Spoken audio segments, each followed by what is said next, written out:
Sa isang maliit na baryo sa gilid ng palayan, may isang pamilyang kilala sa pagiging masipag ngunit palaging kapos, ang pamilya ni Tatay Rodel, Nanay Luningnang, at ang kanilang tatlong anak na sina Jomar, Elena, at Buboy. Maliit lang ang bahay nila, gawa sa pinagtagpi-tagping kahoy, yero na butas-butas, at dingding na pagmalakas ang hangin ay tila napuputol ang hinga ng lahat sa kaba na baka tuluyan itong liparin. Si Tatay Rodel ay isang mananabong. Hindi niya ito ikinahihiya, bagkus, para sa kanya, ito ang tanging alam niya, ang tanging pinagkukunan ng pag-asa para sa pamilya. Hindi siya sugarol na walang pakundangan, bago pa man siya tumaya, pinag-iisipan niya ng husto, at higit sa lahat, mahal niya ang kanyang mga alaga. Para sa kanya, hindi manok ang mga ito, kundi mga mandirigmang pinaglalaanan niya ng pagod, oras, at respeto. Ngunit kahit ganoon, hindi pa rin sapat ang kinikita niya. Minsan may panalo, pero mas madalas ay talo. Kaya si Nanay Luningnang ang nagbabalanse ng lahat, nag-aalako ng kakanin tuwing umaga, pagkatapos ay naglalaban ng damit ng kapitbahay, at minsan nag-aalaga ng mga bata kung kinakailangan. Sa kabila ng liit ng kita, hindi sila nagrereklamo. Sapat na sa kanila ang makakain 3 beses sa isang araw, kahit minsan lugaw lang. Sanay na sila sa hirap, ngunit hindi sila umaayaw sa buhay. Isang hapon ng tag-araw, habang nag-aayos si Tatay Rodel ng mga panabong niya sa likod ng bahay, may napansin siyang isang inahing tila naghahanap ng lugar para mangitlog. Payat ito, mukhang pagod, at parang napabayaan ng dati nitong amo. "Oy, saan ka galing?" Bulong niya habang tinatapik-tapik ang manok. Hindi niya inaasahang sasama agad ito sa kanya, tila ba agad nagtiwala. Pagdating kinagabihan, nang pauwi na si Nanay Luningnang mula sa paglalako, agad niyang napansin ang bagong manok. "Diyos ko, Rodel, isa na namang alaga." Napailing si Luningnang, pagod ang tinig. Ngunit ngumiti si Rodel. "Lanang, iba to. Hindi ko alam, pero parang may kakaiba." "Yan din ang sabi mo sa huling 7, biro ni Luningnang, pero hindi masungit. Sanay na siya sa pagmamahal ng asawa sa mga alaga nito. Simula nang dumating ang inahing iyon, naging masigla ang buong bakuran. Maya-maya lang ay nang itlog ito, at doon nagsimulang mapansin ni Rodel ang isa sa mga sisiw, hindi ito ordinaryo. Mas matatag ang tindig nito, mas matalim ang mata, at kahit maliit pa, ramdam niyang kakaiba ang lakas. Pinangalanan niya itong General. Aking matatag, mabilis, at matalinong manok si General. Hindi tulad ng iba, parang naiintindihan nito ang galaw ni Rodel, tila nakikipag-usap ang mga mata. Kapag may ingay sa paligid, General ang unang nagsisiyasat, kapag may ibang manok na pasaway, siya ang nanguuna para protektahan ang kanilang kulungan. "Rodel, parang hindi manok yan natatawang sabi ng kapitbahay. "Ewan ko, pero parang may anghel sa katawan nito," sagot ni Rodel, half-jokang pero totoo sa puso niya. Tuwang-tuwa ang mga bata. Si Buboy, na pinakabata, laging yumayakap kay General, habang si Elena naman ay kinakantahan nito bago matulog. Si Jomar, ang panganay, ay laging pinagmamasdan ng tatay niya sa pagbibigay ng vitamins, pag-aalaga, at pag-eensayo kay General. "General, ikaw ang pag-asa natin," bulong ni Rodel gabi-gabi. At tila ba naririnig ng manok. Dumating ang araw na kailangan na itong subukan sa sabungan. Hindi ito larong bata, alam iyon ni Rodel. Kaya bago niya isabak, 3 gabi siyang halos hindi makatulog. Tinitingnan niya kung handa na ba, malusog ba, may sugat ba, o may kakaibang kilos. Dumating ang araw, at sinamahan siya ng buong pamilya. Kahit hindi sila sumasali sa mga pagtaya, nanginginig ang mga palad nila. Para bang future ng pamilya ang nakasalalay sa unang laban ni General. At nang magsimula ang sabang, hindi makapaniwala si Rodel. Si General, hindi tumatris. Hindi nag-aalinlangan, mabilis, tusok, iwas, at pagdating ng tamang oras, isang malinis na pagsalakay. Panalo, nagnangitian ang mga tao, parang may bulong na kumalat sa buong sabungan. Sino ang manok na yon? Pagtapos ng laban, nagulat si Rodel nang may lumapit na mayamang sabungerong taga-bayan. "Boss, bibilhin ko na to. Kahit magkano." Pero hindi nagdalawang isip si Rodel. Hindi for sale. At doon parang tumapang ang puso niyang matagal ng durog ng kahirapan.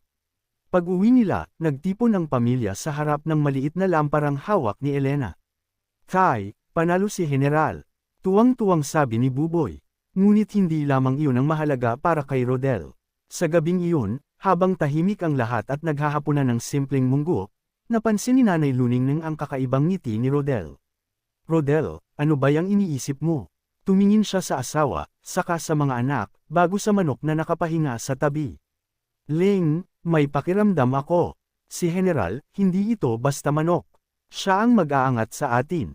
At doon nagsimula ang araw na tuluyan nilang papasukin ang mundong hindi nila alam, isang mundong puno ng swerte, panganib, inggit, tagumpay, at kapalit. At sa gabing iyon, hindi nila alam. Ang pagbabago ay unti-unti nang naglalakad papunta sa pintuan nila. Simula nang manalo si General sa unang subang nito, mabilis na kumalat ang balita sa buong baryo. Sa tindahan ni Aling Sayon, sa kanto, maging sa pila ng tubig sa poso, iisa ang pinag-uusapan, ang manok na parang may talino, ang manok na parang hindi natatalo. Hindi pangkaraniwan ang balitang, magaling na panabong, pero kakaiba ang dating ng pangalan ni General. May ilang nagsabi na baka sinuwerte lang. May iba namang naniniwalang may kakaibang lakas ang manok. At mayroon ding hindi maipaliwanag kung bakit, pero tila ba nagbubuo ng inggit gamit ang mga mata nila. Sa kabilang banda, ang pamilya ni Tatay Rodel ay hindi pa ganoon kasaya. Masaya sila syempre sa panalo, pero alam nilang hindi pwedeng umasa sa isang laban lang. At higit sa lahat, alam ni Rodel na kailangan muna niyang paghandaan ang susunod na laban ng mas seryoso. Kinabukasan, maagang nagising si Rodel. Gaya ng nakasanayan, nagwalas muna siya ng bakuran bago niya tinungo ang kulungan. Si General ay tila alerto na, tila naghihintay ng utos. "Good morning, General," sabi niya sabay haplos sa likod ng manok. Simula na ng bagong routine natin. Sinimulan ni Rodel ang mas masusing pag-eensayo. Pagtakbo sa mahabang lubad, paglipad-lipad at pag-stretching, pakain na mas masustansya, at pag-check sa bawat galaw nito. Tinutukan niya si General na parang atleta. Minsan nga ay napapailing si Nanay Luningning. "Aba, parang anak mo yata yang si General biro niya." Napangiti si Rodel. Kung siya nga ang magtutulak sa atin paalis ng hirap, edi anak na rin. At sa totoo lang, kahit ang mga bata ay tuwang-tuwa sa pagkakaroon ng champion sa bahay. 2 araw matapos ang unang sebang, may kumatok sa kanilang bahay. Si Mang Berting, isang kilalang sabungero sa kabilang baryo. "Rodel," sabi niya, "narinig ko ang balita. Gusto kong makita ang manok mo." Medyo nag-aalangan si Rodel pero pinapasok niya. Nang makita ni Mang Berting si General, tumanggaw siya, seryoso ang tingin. "Ito, hindi ordinaryo," sabi niya. "Delikado yan sa susunod na laban. Maraming mag-i-inters." Nagsimulang kumabog ang dibdib ni Luningning. "Delikado, ibig mong sabihin?" Tumingin si Mang Berting sa kanila. "Kapag may manok na hindi natatalo, 2 lang ang mangyayari, yayaman ka, o mapapahamak ka." Hindi agad makapagsalita si Rodel. Pero bago pa man lumalim ang usapan, lamambot ang tinig ni Mang Berting. "Pero huwag kang matakot, tutulungan kita. May derby sa susunod na buwan. Sasamahan kita kung gusto mo." Hindi agad sumagot si Rodel ngunit tiniyak niya sa sarili, "Hindi ako papasok ng hindi handa." Habang lumalalim ang gabi, hindi makatulog si Luningning. Nakahiga sila ni Rodel pero ramdam ang bigat ng hangin. "Rodel, tama ba na ipinapasok natin ang pamilya sa ganitong buhay?" Tanong niya. "Tingin ko, Ling, minsan kailangan natin maniwala na may pagkakataong ibinibigay ang tadhana. Pero paano kung may masamang mangyari? Ling, lahat ng tagumpay may kapalit. Pero gagawin ko ang lahat para hindi tayo mapahamak." Tahimik na tumulo ang luha ni Luningning, hindi dahil hindi siya naniniwala sa asawa, kundi dahil alam niyang kapag pumasok sa mundo ng malalaking sebang, hindi lang swerte ang kalaban. Pera, kapangyarihan, tao, at minsan, ang tao ang pinakadelikado. Sa kabilang bahagi ng bahay, nag-uusap ang magkapatid na sina Jomar, Elena, at Buboy. "Ate, sigurado ka ba na hindi mapapahamak si General?" Tanong ni Buboy. "Hindi natin alam," sagot ni Elena. "Pero sabi ni tatay, mabait daw si General sa atin. Baka siya talaga ang para sa pamilya." Tahimik lang si Jomar habang nakatingin sa kisame. "Ano iniisip mo, kuya?" Tanong ni Elena. Sana hindi magbago si tatay kahit yumaman kami." At iyon ang hindi alam ng matatanda, may mga bagay na kaya lang hawakan ng bata sa puso. Simula nang uminit ang balita tungkol kay General, nagsimulang mag-iba ang tingin ng mga tao sa kanila. Ang dati ay pangkaraniwang tingin lang ng kapitbahay, ngayon ay may halong pagsusuri, paghuhusga, minsan inggit. May ilang lumalapit na tila nakangiti ngunit may ibang intensyon. Rodel, baka gusto mong maki-partner. Ano bang sikreto mo? Pwede bang makita ang manok mo? Saglit lang. At may ilan ding nagbubulungan sa likod. Yan ang pamilyang sinuswerte, baka may tinatagong sablay. Pag yumaman yan, siguradong magmamataas. Mag-iiba rin yan. Hindi ito sinabi kay Rodel ng pamilya niya, pero naririnig nila. Lalo si Jomar, na minsang naglalakad pauwi at narinig ang dalawang tambay. Ayan, anak nung may panalong manok. Feeling siguro yayaman sila. Pinagpawisan ng bata, hindi dahil sa init, kundi dahil sa hindi magandang pangitain. Hindi pa man sila yumayaman, may mga nakatingin na sa kanila ng masama. Kinagabihan, tinawag ni Rodel ang pamilya niya para mag-usap. Ling, mga anak, kailangan kong itanong sa inyo. Gusto niyo bang ituloy ko ang laban ni General? Hindi ko ito desisyon lang. Pantay tayo sa pamilya. Tahimik muna. Si Buboy ang unang nagsalita. Kai, si General mabait. Kaya niya to. Ngumiti si Elena. Kung sa ikabubuti natin, suportado kita, Kai. Si Jomar, tahimik pa rin. Hanggang sa tumingin siya sa ama at tumango. Basta, huwag tayong magbago. At nang tumingin si Rodel kay Luningnang, may kaba sa puso niya. Pero nang tumango ang asawa niya, doon niya napagtanto. Handa silang sumugal, hindi dahil sa pera, kundi para sa pangarap ng pamilya. Sa loob ng kulungan, tumingin si General kay Rodel, parang naiintindihan ang mga desisyon na nagaganap. At sa gabing iyon, habang unti-unting pumapatay ang ilaw ng lampara, nagbigay ng tahimik ngunit bigat na pangako si Rodel sa sarili. General, ito na ang simula. Hindi lang tayo lalaban para manalo, lalaban tayo para mabuhay. Lumipas ang mga araw, at bawat umaga ay panang parehong tanong, haantong ba ang lahat ng ito sa tagumpay, o sa kapahamakan? Si Tatay Rodel, kahit kinakabahan, ay nagpakatatag. Kung noon ay simpleng pag-aalaga lang ang ginagawa niya, ngayon ay parang nag-e-ensayo siya ng isang tunay na mandirigma. At sa bawat hakbang niya, ramdam niyang ito na ang pinakamalaking pagsubok ng buhay nila.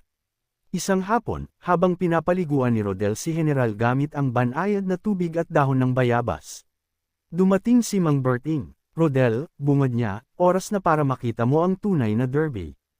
Hindi yung simpleng sabungang barangay lang. Napatingin si Rodel. Hindi niya alam kung handa ba siya, pero alam niyang kailangan na niyang sumubok. Sige, Mang Berting. Saang lugar? Sa bayan. Malaki ang premyo. Malalaki rin ang kalaban. Pero kung gusto mong ihanda si General sa totoong laban, dun mo makikita kung ano ang kakayanan niya.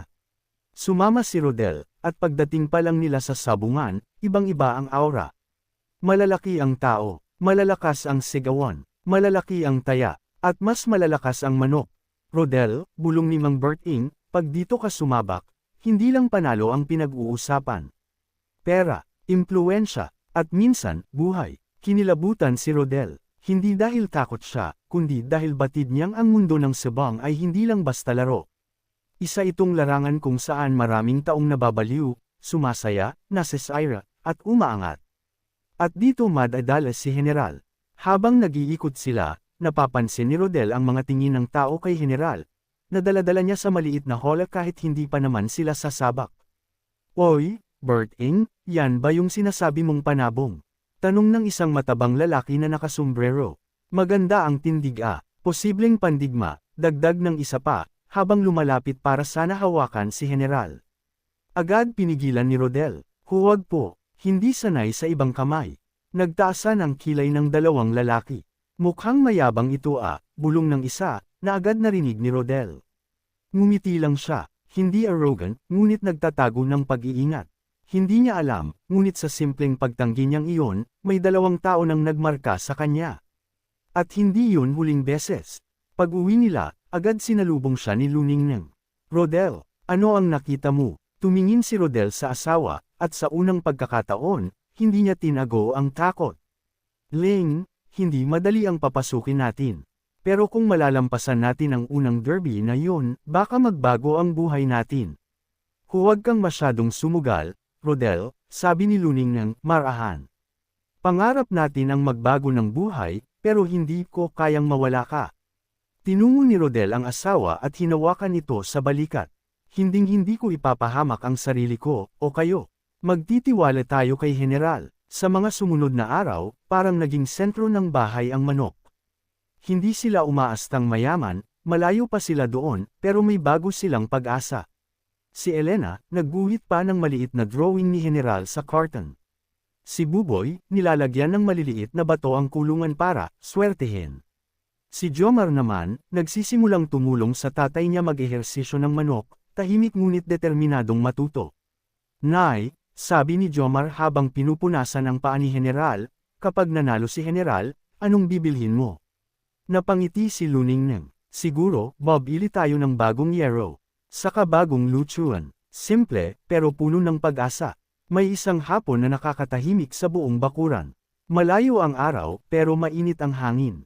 Tahimik si Rodel habang nakatingin kay General. General, marahan niyang sabi, kung papalorin tayo, hindi na tayo magugutom. Kung manalo ka, mabibigyan ko ng magandang buhay ang pamilya ko. At sa di inaasahang sandali, tumingin ang manok sa kanya, diretso, matapang, parang may kisendong na mamagitan. Para bang sinasabi nito, lalaban tayo. Sa gabing iyon, hindi makatulog ang buong pamilya. Hindi dahil sa kaba sa laban, kundi dahil sa pakiramdam na papalapit na ang isang malaking pagbabago. At sa labas ng bahay, sa may dilim ng bakuran, may dalawang lalaking nakasilip mula sa malayo. Isa sa kanila ulong. Iyan ang manok. Yan ang sinasabi nila. Kukunin natin yan bago ang derby. At sa unang pagkakataon, nasa panganib na pala sila, at hindi nila alam. Tahimik ang buong baryo ng gabing iyon. Tanging huni ng kuliglig at ihip ng hangin ang maririnig sa paligid. Sa loob ng munting bahay ng pamilya, mahigpit na magkakatabing natutulog sina Luningneng at ang mga bata. Si Rodel lamang ang gising pa, nakaupo sa bangkito habang minamasdan si General na tila ba mas alerto kaysa dati. May nararamdaman si Rodel na hindi niya maipaliwanag. Parang may kung anong masamang nakaamba. Hindi niya iyon sinabi sa pamilya dahil ayaw niyang magdala ng takot, pero pamilyar sa kanya ang pakiramdam na iyon, pakiramdam ng panganib na hindi pa nakikita ngunit malapit ng lumitaw. Habang pinupunasan niya ang balahibo ni General, napansin niyang panay ang tingin ng manok sa madilim na bahagi ng bakuran. General, may nararamdaman ka ba? Bulong ni Rodel. Hindi sumasagot ang manok, syempre, pero tumataas ang balahibo nito, tandaan ng pagiging alerto. Parang bantay, may kaluskos. Tumigil si Rodel, tahimik, pero alam niyang hindi yun ihip lang ng hangin. Inikat niya ang paningin sa paligid. Walang ilaw, walang tao, ngunit may manipis na presensya. Parang may nakamasid sa kanila. Siguro pagod lang ako, bulong niya, pero alam niyang hindi iyon totoo. Sa kabilang bahagi ng bakod, nakayuko ang dalawang lalaking nakita noong derby. Nakaitim sila, at halatang sanay gumalaw sa dilim. Maliliit ang boses nila, ngunit sapat ang lapit para marinig ang kanilang bulong. Ayan na, yan nga ang manok, sabi ng mas malaking lalaki. Kunin natin bago ang derby. May bumibili ng 50,000 para lang dito. Sigurado ka ba? Delikado to. May mga bata pa dito. Ano ka ba, trabaho lang to. Hindi naman tayo maninakit. Manok lang kukunin natin. E paano kung magising ang may-ari? Bahala na. Basta huwag ka lang gumawa ng ingay. Hindi nila alam, may matalas na pandinig si General. At may pakiramdam si Rodel. Pumasok si Rodel sa loob ng bahay at sinilip ang asawang natutulog. Sandaling ngumiti siya, kahit gaano kahirap ang araw, ang mukha ni Luningneng ay laging may dalang kapayapaan. Ngunit nang silipin niya ulit ang labas, may nakita siyang aninong gumalaw. Mabilis, hindi normal, biglang bumilis ang tibok ng puso niya. Kinuha niya ang lumang bolo na nakasabit sa pader. Hindi para manakit, kundi para protektahan ang pamilya at ang tanging pag-asa nila. Dahan-dahan siyang lumabas, halos hindi humihinga. May anino sa gilid ng kulungan. Narinig niya ang pagkaluskos ng rehas. Umusad siya, mabagal, tahimik. At noon niya nakita, isang kamay ang unti-unting kumakalas sa kawayan ng kulungan ni General. Hoy! Sigaw ni Rodel. Tumigil ang lalaki. Mabilis itong lumingon ngunit hindi agad tumakbo. Tila tinitimbang kung lalaban o hindi. Pare, wala kaming masamang intensyon, sabi ng lalaki, pilit na nakangiti sa dilim. Titingnan lang namin yung manok. Anong titingnan? Boses ni Rodel, mababa ngunit puno ng galit. Gabi na, Nasa kulungan kayo. Anong ginagawa niyo dito? Lumabas ang isa pang lalaki mula sa gilid, hawak ang kapirasong lubad. Sak, nakita tayo, bulong nito. At sa sandaling iyon, alam ni Rodel. Hindi ito simpleng pagbisita. Ninanakaw nila si General. Mahigpit niyang hinawakan ang bolo, di para umatake, kundi para hindi siya matakot. Lumayo kayo sa manok ko, mariin niyang sabi. Hindi umatras ang dalawang lalaki. Pare, ibigay mo na.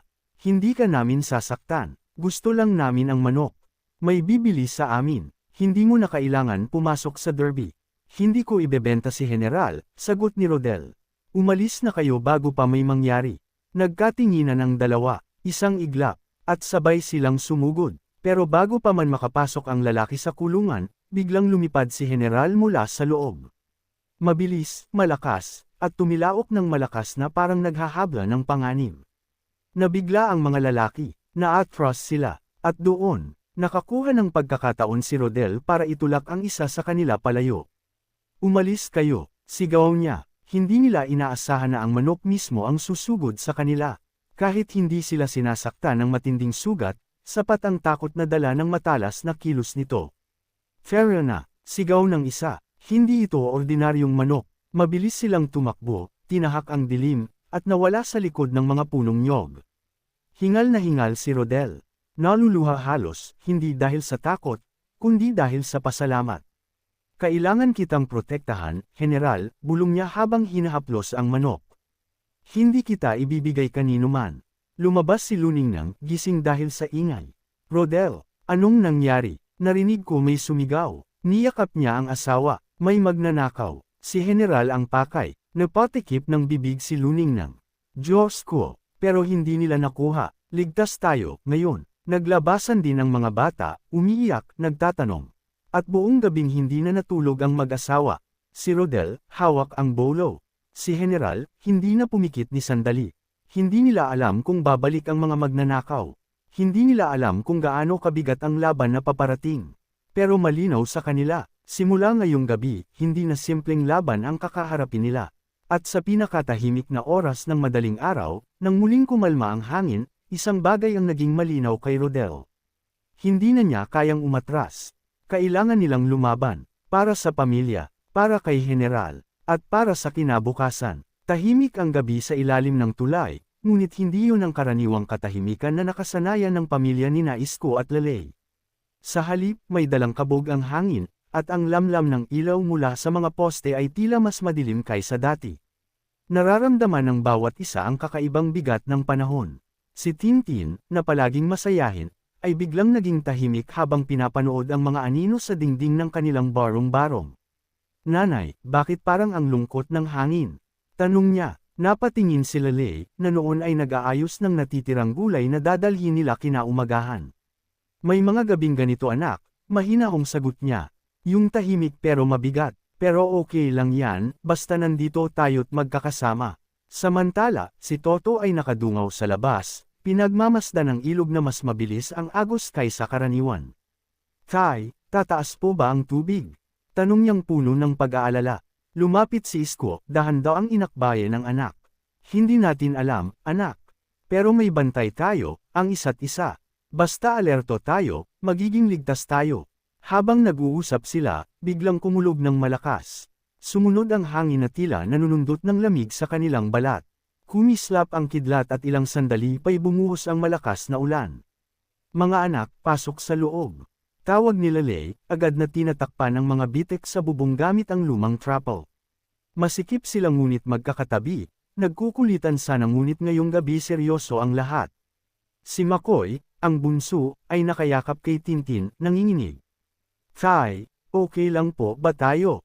Halos pabulong niyang tanong. Ngumiti si Isko, ang ngiti ng isang amang pilit na ginagawang matatag ang sarili para sa pamilya. Siyempre anak. Kahit anong bagyo, malalampasan natin. Sama-sama tayo ngunit sa isip niya, may kaba. Tumitindi ang ulan, at ang tunog ng rumaragasang tubig sa ilog ay nagiging mas malakas, mas delikado. Nakahawak si Lelay sa braso niya. Isko, baka kailangan nating maghanda. Tumanggaw siya, oo, pero huwag nating takutin ang mga bata. Lumipas ang ilang minuto at ang ulan ay hindi pa rin humihina. Sa bawat patak ay may kasamang pangambang baka ito na ang gabing magbabago sa takbo ng kanilang buhay. Ngunit sa gitna ng takot, ang puso ng pamilya ay nanatiling isa. Kahit bumabayo ang bagyo sa labas, ang loob ng kanilang munting tahanan ay may liwanag ng pag-asa, tibay, at pag-ibig. At hindi nila alam, ang gabing iyon ang magiging simula ng pinakamalaking pagsubok na darating sa kanilang pamilya. Hindi pa sumisikat ang araw, ngunit gising na sina Isko at Lalay. Ang ulan ay hindi huminto buong magdamag, at ngayon ay mas malakas pa kaysa kagabi. Ang bawat hampas ng tubig sa yero ng kanilang barong-barong ay parang paalala ng banta sa paligid.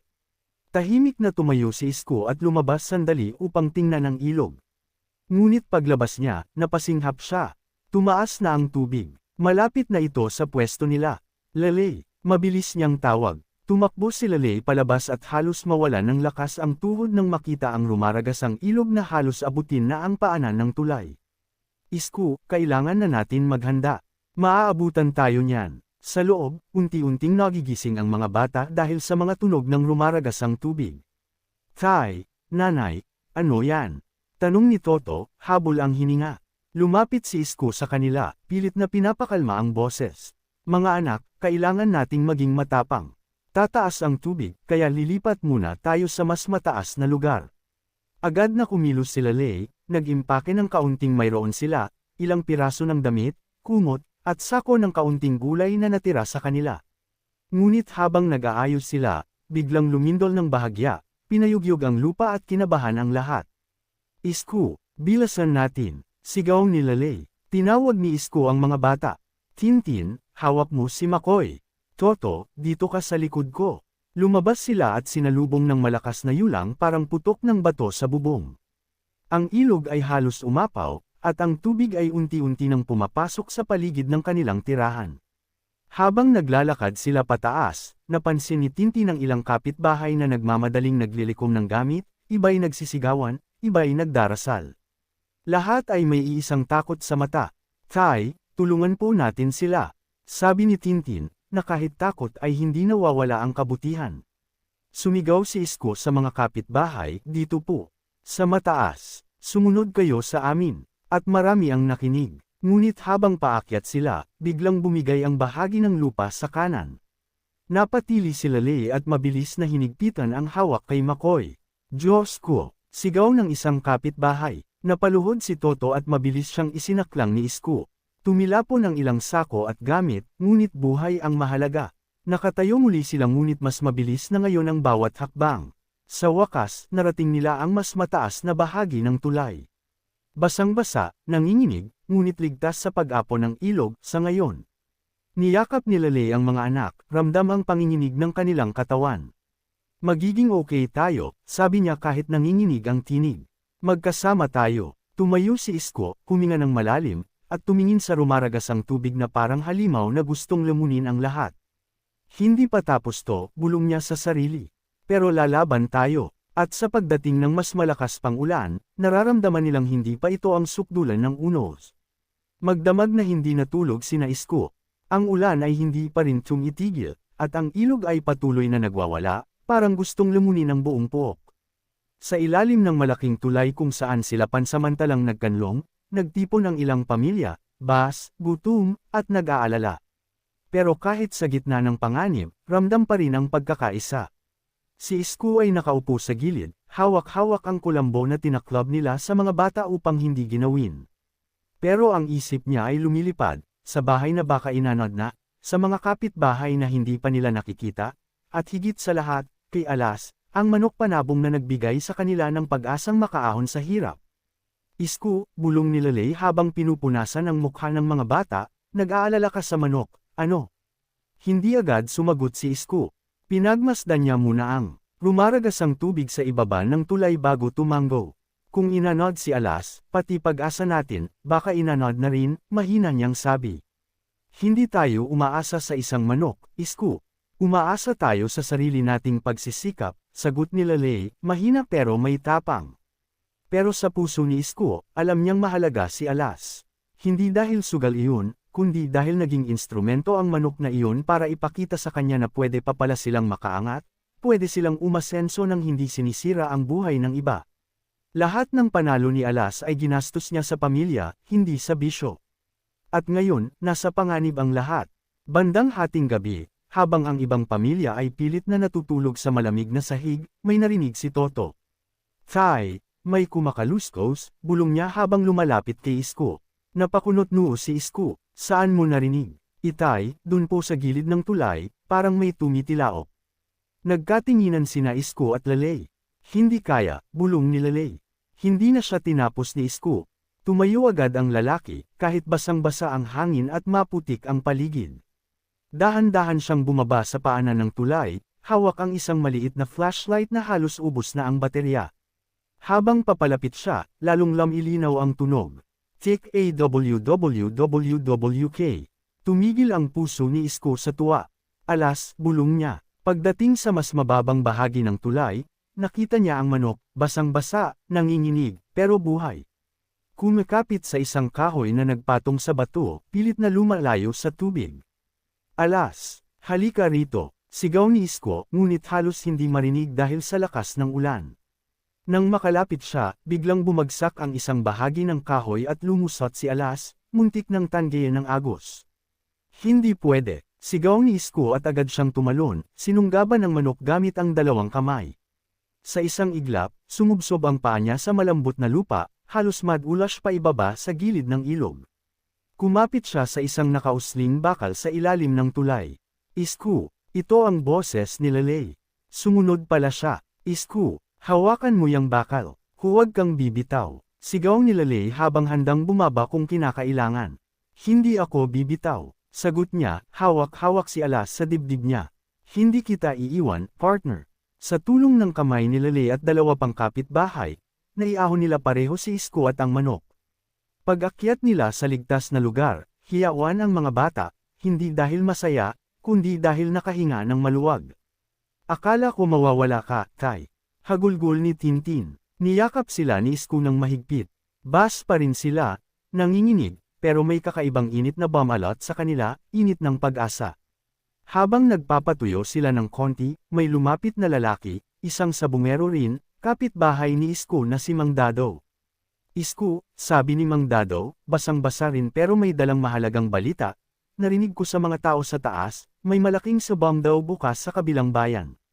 Yung tinatawag nilang sagupaan ng hari. Prestiho, lahat ng malalakas na manok nandun. Teka, ngayon, sa gitna ng ganitong kalamidad. Tanong ni Lalay, hindi makapaniwala. Hindi sila tumitigil, kahit baha. Andoon daw ang mga big time. At Isko, may nagtanong tungkol kay Alas. Nagulat si Isko, ha, paano nila nalaman? Matagal ka na palang pinagmamasdan ng mga veteranong sabungero. Kilala na si Alas, at isa sa kanila, handang tumaya ng milyon para lang makalaban si Alas. Napatahimik si Isko, hindi pera ang takbo ng isip niya ngayon, pamilya niya ang iniisip niya. Ang kaligtasan. Ang tirahan, pero sa bawat bitik ng realidad na nararanasan nila, isa lang ang malinaw. Ito ang pagkakataong maaaring makatulong sa kanila para makabangon matapos ang unos. Hindi kita pipigilan, sabi ni Lalay, dahan-dahan. Pero Isko, siguraduhin mong hindi kita mawawala. Huminga ng malalim si Isko at tiningnan ang manok na. Masakit sa katawan, ngunit nakatayo pa rin. Kung lalaban si Alas, bulong niya, lalaban siya para sa atin. At sa gitna ng gabi, sa ilalim ng lumalakas na ulan, doon nagpasya si Isko. Tutuloy siya sa sagupaan ng hari. Madaling araw pa lang, ngunit gising na si Isko. Halos hindi sila nakatulog, hindi dahil sa ingay ng ulan, kundi dahil sa bigat ng desisyong kailangan niyang harapin. Sa gilid niya, si Alas ay tahimik ngunit alerto, tila alam na may nakatakdang malaking laban ngayong araw. Mabilis na lumapit si Toto. Tay, tuloy po ba talaga tayo? Tumingin si Isko sa tatlong mata ng kanyang anak, takot, pag-aalala, pero may halong paghanga. Toto, minsan may mga laban na hindi mo pwedeng takbuhan. Hindi dahil sa pera, kundi dahil may pagkakataong ibinibigay sa atin ang panahon. Kailangan nating samantalahin bago mawala. Lumapit si Tintin at niyakap si Isko. Basta Tay, huwag kayong mapahamak. Hindi ako papayag, sagot ni Lalay na lumapit rin, hawak ang maliit na jacket ni Isko. Mag-ingat ka, at ibalik mo ang sarili mo sa amin. Niyakap niya si Lele ng mahigpit. Palagi, hindi biro ang pagpunta sa kabilang bayan. Binahaw ang daan, madulas ang kalsada, at halos walang sasakyang dumaraan. Pero may lumapit na tricycle driver na kilala nila. Isko, sumakay na kayo. Dalhin ko kayo sa may tuyong parte. Doon na kayo makakasakay ng jeep papunta sa sabungan ng hari. Hindi nagdalawang isip si Isko. Iningatan niya si Alas sa isang maliit na supot na may butas at kumot sa loob upang hindi ginawin. Sa biyahe, kita niya ang maraming bahay na gumuho, mga puno na nabuwal, at mga taong namamaalamos ng tulong. Kinikirot ang dibdib niya. Pakiramdam niya'y kailangan niyang manalo, hindi para sa yabang, kundi para may pondong pampasimula ulit sa lahat ng nawasak.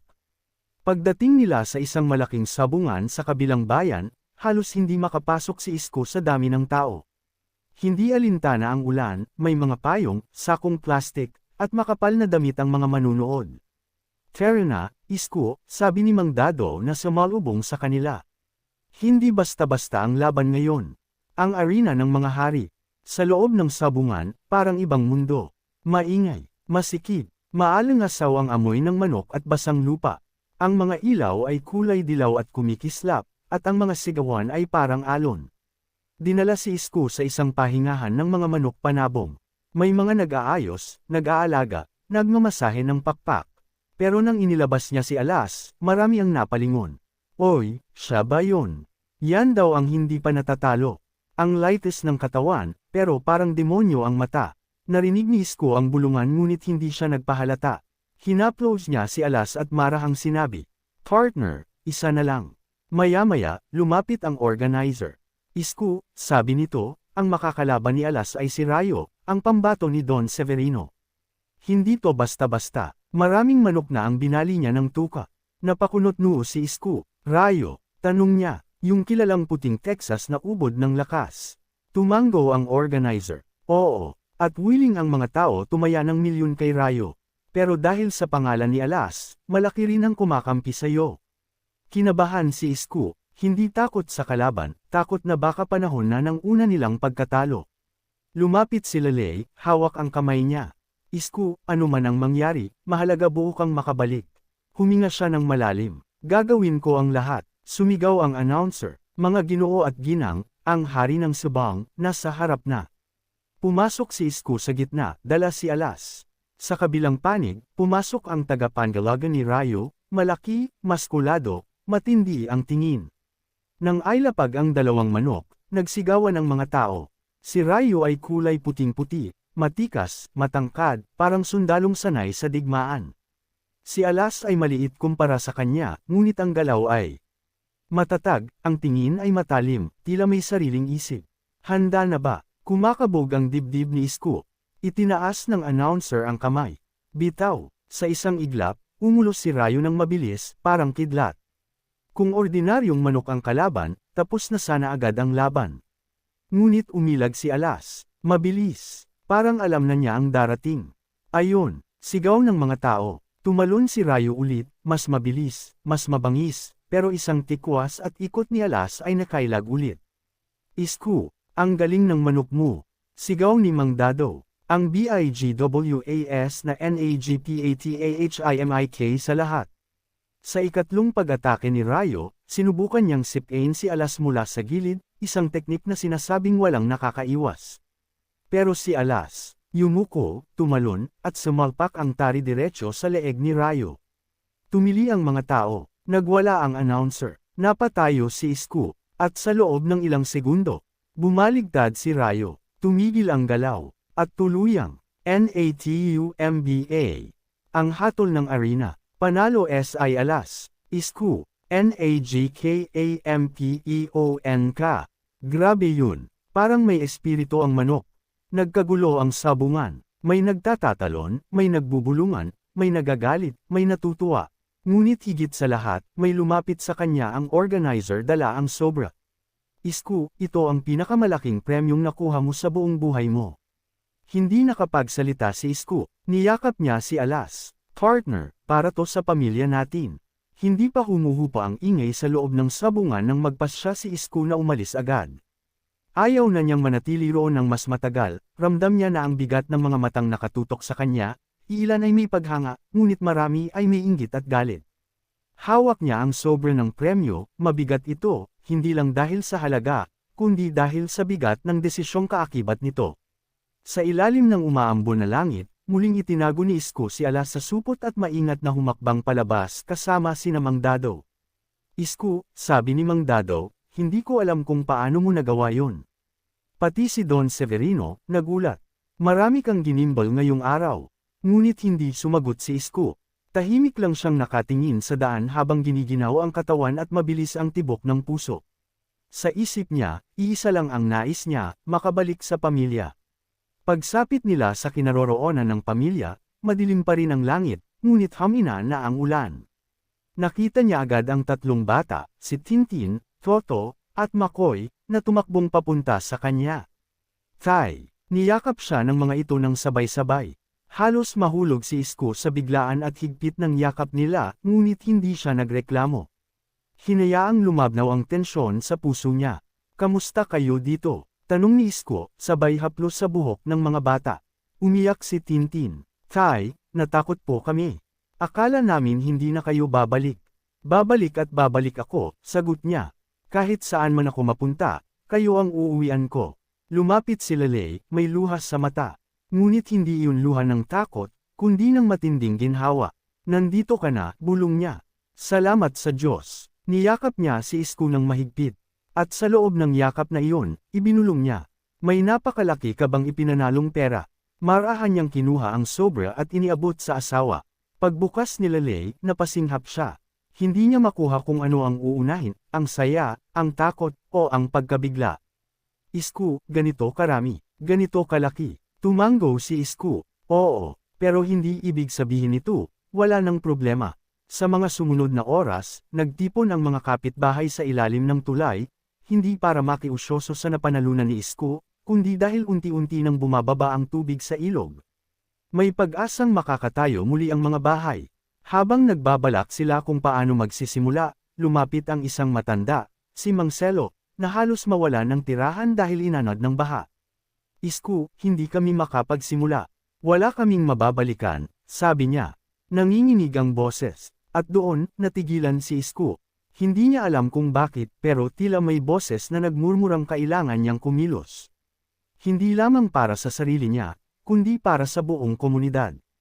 Lumapit si Lele sa kanya. Isko, pinaghirapan mo yan. Para sa pamilya natin yan. Pero paano sila? Tanong niya. Isko, hindi mo kayang itaguyod ang lahat. Kahit gusto mo. Hindi agad sumagot si Isko. Pinagmasdan niya ang mga basang tao, mga kapitbahay na minsang tumulong sa kanila noong wala silang makain, mga taong nagbahagi sa kanila kahit konti ang meron. Lele, malumanay niyang sagot. Hindi ko sila ililigtas, pero tutulungan ko silang makabangon. Kinaumagahan, sa unang sikat ng araw matapos ang mahaba at malupit na bagyo, nagtipon ang lahat sa paanan ng tulay. Mga kapitbahay, panimula ni Isko, hindi man sapat ang meron ako para ayusin ang lahat, pero sapat para makapagsimula ulit ang ilan.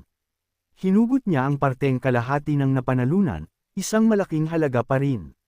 Maglalagay ako ng pondo para sa pag-aayos ng mga bahay, pagbili ng kahoy, pagkuha ng yero, at pagkain ninyo habang nagtatayo ulit. Nagulat ang lahat, may mga napaiyak, may napaluhod. Isko, napakabait mo, sabi ni Aling Sima habang umiiyak. Hindi ako mabait, sagot niya. Tao lang, at may pagkakataon akong tumulong. Lumapit si Mang Selo, hawak ang kamay ni Isko. Hindi ka mayaman dahil sa pera mo. Mayaman ka dahil sa puso mo. Pero hindi nagpakita ng yabang si Isko. Hindi ako mag-isa dito. Tulungan ninyo rin ang isa't isa. Doon tayo yayaman. Habang masaya ang lahat at abala sa pag-aayos, may bamulong kay Isko na hindi niya makalimutan. Isko, may usap-usapan na masamang loob si Don Severino. Hindi daw siya makapaniwala na natalo ang manok niya. May galit sa'yo. Napahinto si Isko. Galit. Bakit? Hindi sanay ang ganoong tao na natatalo. Lalo na ng isang tulad natin. Biglang nagiba ang tibok ng puso ni Isko. Hindi lamang pala pera at tagumpay ang dala ng panalo niya, kasama rin ang mga matang nakamasid, at ang galit na maaaring maging mapanganib. Tumingin siya kay Lele at sa mga bata, lalo niyang naramdaman ang bigat ng responsibilidad.